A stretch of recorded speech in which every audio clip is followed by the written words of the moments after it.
औज़ुबिल्लाहिमिनश्शैतानिर्रजीम बिस्मिल्लाहिर्रहमानिर्रहीम। तो जी अस्सलाम वालेकुम वरहमतुल्लाहि वबरकातुहू।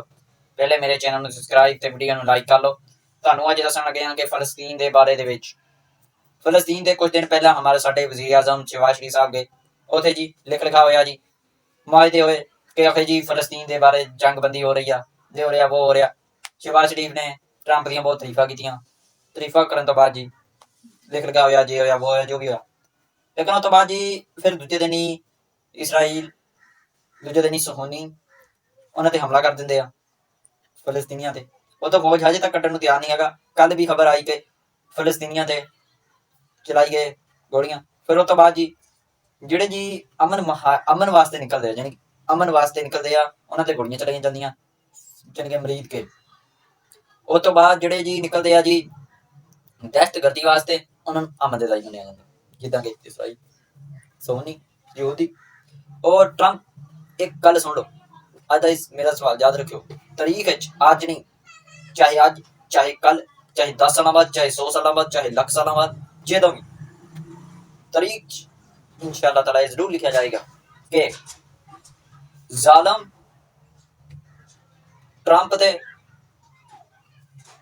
नेतन्याहू सी, लेकिन उन्हां तो ਵੱਡੇ ਜ਼ਾਲਮ ਉਹਨਾਂ ਦਾ ਸਾਥ ਦੇਣ ਵਾਲੇ ਇਹ ਇਹਨਾਂ ਮੁਸਲਮਾਨਾਂ ਹੁਕਮਰਾਨਾਂ ਦੀ ਵਜ੍ਹਾ ਤੋਂ ਅੱਜ ਇੱਥੇ ਤੱਕ ਹੋਇਆ। ਜਿਹੜਾ ਕੋਈ ਇਹਨਾਂ ਦੇ ਖਿਲਾਫ ਆਵਾਜ਼ ਚੁੱਕਦਾ ਉਹਨੂੰ ਚਲੋ ਜੀ ਸਲਾਮ अलैकुम, अलविदा दुनिया से कहते।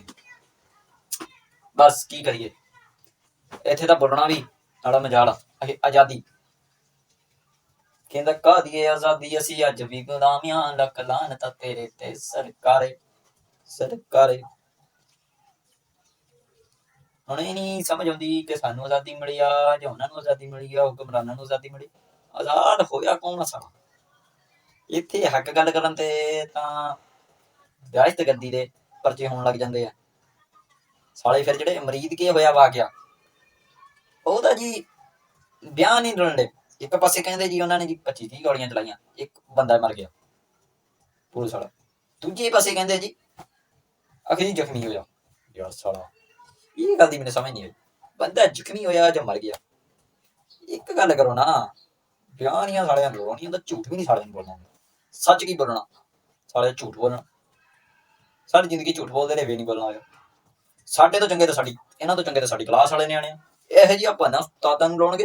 ਉਸਤਾਦੀ ਹਾਂਜੀ ਕੰਮ ਕਿਉਂ ਲਿਖਿਆ ਅਗਰ ਜੀ ਜੇ ਉਹ ਬਲਾਂ ਟੰਗੀ ਨੇ ਇਹੋ ਜਿਹਾ ਬਹਾਨਾ ਕੱਢਣਗੇ। ਉਸਤਾਦ ਵੀ ਵਿਚਾਰਾ ਕਹਿੰਦਾ ਚੱਲ ਛੱਡ ਦਿੰਦੇ, ਪਰ ਵੀਡੀਓ ਸ਼ੇਅਰ ਨਾ ਕਰਿਓ ਕਿ ਉਸਤਾਦ ਤੱਕ ਪਹੁੰਚ ਜਾਵੇ। ਆਹੋ ਲਾਈਕ ਤੇ ਸਬਸਕ੍ਰਾਈਬ ਕਰ ਦਿਓ।